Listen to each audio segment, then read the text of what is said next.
नमस्कार बच्चों, आज हम पढ़ेंगे श्री आलोक धनवा जी के द्वारा रचित कविता पतंग। तो पतंग कविता बच्चों की बाल सुलभ चेष्टाओं का बहुत ही सुंदर अद्भुत चित्रण किया गया है। तो आइए पढ़ते हैं। सबसे तेज बौछारे गई, सबसे तेज बौछारे गई, भादो गया सवेरा हुआ, भादो गया सवेरा हुआ, खरगोश की आँखों जैसा लाल सवेरा, खरगोश की आँखों जैसा लाल सवेरा। तो देखते हैं इसका भावार्थ। कवि यहाँ कहते हैं कि सबसे तेज बौछारें व्यतीत हो गई, माने बरसात का जो मौसम था, सावन भादो के समय जब बहुत ही बारिश होती है, वो जो मौसम है वो चला गया। अब सवेरा हो गया है, सुबह हो गई है। तो यहाँ ऋतु परिवर्तन है। सुबह के समय जो लालिमा रहती है, चारों ओर आसमान एकदम लाल दिखाई देता है, तो वो लालिमा जो है उसकी उपमा जो है खरगोश की आंखों से ली गई है, माने लाल सवेरा है। यहाँ स्पर्श बिंब भी है, बिंब है, विधान है। तेज बौछारें गई और भादो गया सवेरा हुआ, शरद आया। अब यहाँ शरद का मानवीकरण किया गया है। शरद मानो बच्चा है और वो एक बालक पुलों को पार करते हुए आया है। पुल माने विभिन्न ऋतुएं, अनेक ऋतुएं जो हैं वो बीत चुकी हैं और शरद के हाथ के एक अपनी नई चमकीली साइकिल बहुत तेज़ चलाते हुए आया है। घंटियाँ बजाते हुए ज़ोर ज़ोर से वो घंटी बजा रहा है, ज़ोर ज़ोर से चमकीले इशारों से बच्चों को बुला रहा है। पतंग उड़ाने वाले बच्चों के झुंड को, अब झुंड का मतलब समूह है, पतंग उड़ाने वाले बच्चों का जो झुंड है, समूह है, उनको वो चमकीले इशारे देकर बुला रहा है।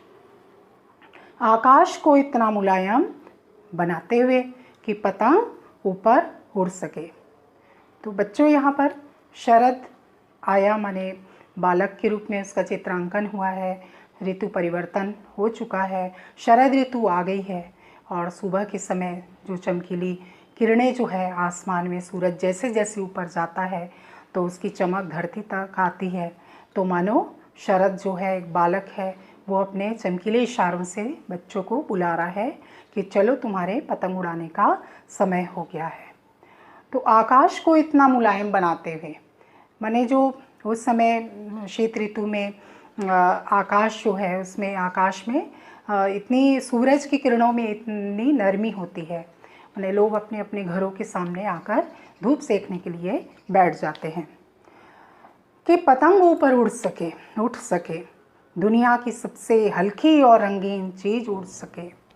माने आकाश जो है उसमें ग्रीष्म के समान प्रखरता नहीं है, सूरज की किरणों में नरमी है और पतंग ऊपर उठ सकती है, उड़ा सकते हैं बच्चे। और पतंग को सबसे, दुनिया की सबसे हल्की और रंगीन चीज़ बताया है यहाँ।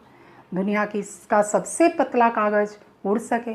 बच्चे खुशी के मारे जब पतंग उड़ाएंगे तो सबसे पतला कागज़ जो है वो आसमान में जाएगा, रंग बिरंगी पतंगे जो आसमान में उड़ेंगी। बांस की सबसे पतली कमानी उड़ सके, माने बच्चे जब पतंग बनाते हैं तो उसमें बांस की कमानी लगाते हैं, तो जैसे जैसे बच्चों की पतंग आसमान में जाती है वो बांस की कमानी भी आसमान में जाती है।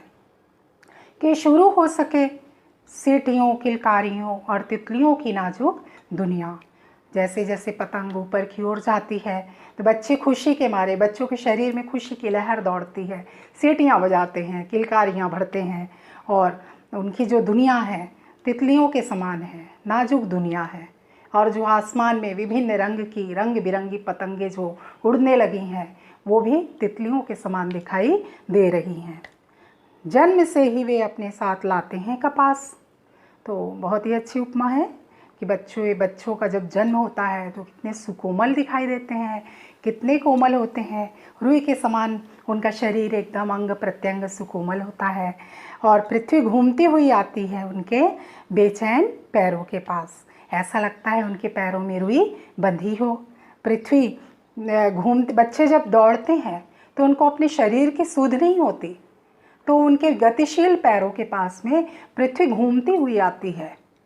छतों को जब वे दौड़ते हैं बेसुध, अपने शरीर की सुध नहीं होती उनको, तो उन पृथ्वी छतों को नरम बनाते हुए, छत जो है कितनी कठोर सतह होती है छतों की, तो उसको मानो वो उनके पैरों में उसकी कठोरता का एहसास नहीं होता, उनके लिए मानो छत नरम हो गई हो, ऐसा प्रतीत होता है। दिशाओं को मृदंग की तरह बजाते हुए बच्चों की जब धमा चौकड़ी करते हैं तो उनके पदचापों से जो आवाज़ होने लगती है, धम धम की आवाज़ जो करते हैं, मानो दिशाओं के मृदंग बज रहे हों। मृदंग माने एक वाद्य यंत्र होता है, मानो वो मृदंग बजने लगा हो। जब वे पेंग भरते हुए आते हैं, माने बच्चे जब, तो यहाँ मृदंग की तरह बजाते हुए स्पर्श बिंब भी है। जब वे पेंग भरते हुए आते हैं, माने झूले के समान, झूला जब गति की ओर ले जाने के लिए उसको पेंग भरना कहते हैं। तो बच्चे जब पेंग भरते हुए दौड़ते हुए आते हैं तो डाल की तरह लचीले वेग से अक्सर, तो माने वो डाल जैसे खींचा जाए किसी डाल को तो वो डाल में लचीलापन होता है, तो उसी तरह बच्चों के शरीर में भी एक लचीलापन होता है। छतों के खतरनाक किनारों तक कभी कभी बच्चे खेलते हैं और खेलते समय वो खतरनाक किनारों तक आ जाते हैं कि वहाँ से उनके गिरने का डर रहता है। उस समय गिरने से बचाता है उन्हें, तो उस समय उनको गिरने से बचाता है उन्हें सिर्फ उनके ही रोमांचित शरीर का संगीत। तो बच्चों के शरीर में खुशी की एक लहर दौड़ने लगती है। जब वे पतंग उड़ाते हैं तो एकदम खुशी से भर उठते हैं, उत्साहित हो जाते हैं। जब हमारे घरों में जब आपके घरों में जैसे कोई कार्यक्रम होता है तो लोग कितने उत्साहित होकर कार्य करने लगते हैं, तो उस समय उनके शरीर में उनके थकान का अनुभव नहीं होता है, बस कार्य करना है एक उत्साह के साथ। वैसा ही उत्साह बच्चों के शरीर में होता है, एक संगीत होता है, खुशी की लहर का संगीत। तो वही संगीत जो है बच्चों को बचाता है। पतंगों की धड़कती ऊंचाइयाँ और उन्हें थाम लेती है महज एक धागे के सहारे। तो धड़कती ऊंचाइयाँ यहाँ पर विशेषण विपर्यय अलंकार है। तो जब पतंग बहुत ऊंचाई में जाती है, वो खतरनाक ऊंचाई होती है, तो उस समय एक धागे से जो पतंग बंधी होती है, तो पतंगों के साथ साथ वे भी उड़ रहे हैं अपने रंध्रों के सहारे। तो ऐसा लगता है बच्चे उस धागे के ही सहारे मानो उड़ने लगे हैं। रंध्र का मतलब होता है छेद, रोम, तो माने वो उनका शरीर जो है उस पतंग के साथ साथ उड़ने लगा है, माने उनका मन भी जो कल्पना लोक में चला गया है, माने उस आसमान को छू लेना चाहता है। अगर वे भी कभी गिरते हैं छतों के किनारे, खतरनाक किनारों पे और बच जाते हैं, तब तो और भी निडर होकर सुनहले सूरज के सामने आते हैं। अगर ऐसा कभी होता है कि वो छतों में दौड़ते हुए, खेलते हुए, पतंग उड़ाते हुए गिर जाते हैं और फिर बच जाते हैं, माने विरोधाभास अलंकार, तब तो और भी निडर हो जाते हैं, माने निर्भीक हो जाते हैं। उनमें आत्मविश्वास जाग जाता है और वो फिर से सुनहले सूरज के सामने आ जाते हैं। माने सुनहले सूरज यहाँ अनुप्रास अलंकार की छटा देखते ही बनती है। तो फिर से वो आ जाते हैं दूसरे दिन, सारी चीज़ों को भूल जाते हैं कि हम गिर गए थे, हमको चोट लग गई थी, उनको कुछ याद नहीं रहता, वो भूल जाते हैं उस चोट को। पृथ्वी और भी तेज घूमती है, यहाँ मानवीकरण अलंकार है। तो पृथ्वी उनके पैरों के पास घूमती है, तेज गतिशीलता है, उनके पैरों में भी गतिशीलता है। तो पृथ्वी तेज घूमती हुई आती है उनके बेचैन पैरों के पास, मानो पृथ्वी भी भाग रही है, दौड़ रही है ना। माने पृथ्वी का यहाँ मानवीकरण किया गया है और मानो वो भी उनकी सुरक्षा का ध्यान करती हुई उनकी पालना करती है।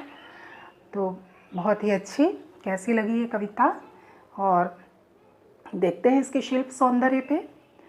तो कुछ उर्दू के शब्दों का भी प्रयोग है, जैसे महज, खतरनाक और बेचैन, और कुछ अलंकार हैं जैसे सुनहले सूरज, अनुप्रास अलंकार है, और मुक्त छंद है, और बिंब विधान है।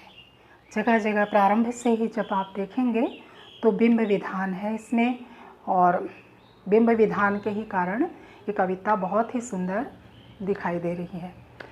तो और बच्चों की बाल सुलभ चेष्टाओं का बहुत ही सुंदर अद्भुत चित्रांकन हुआ है। तो मैं आशा करती हूँ आपको ये कविता अच्छी लगी होगी। धन्यवाद।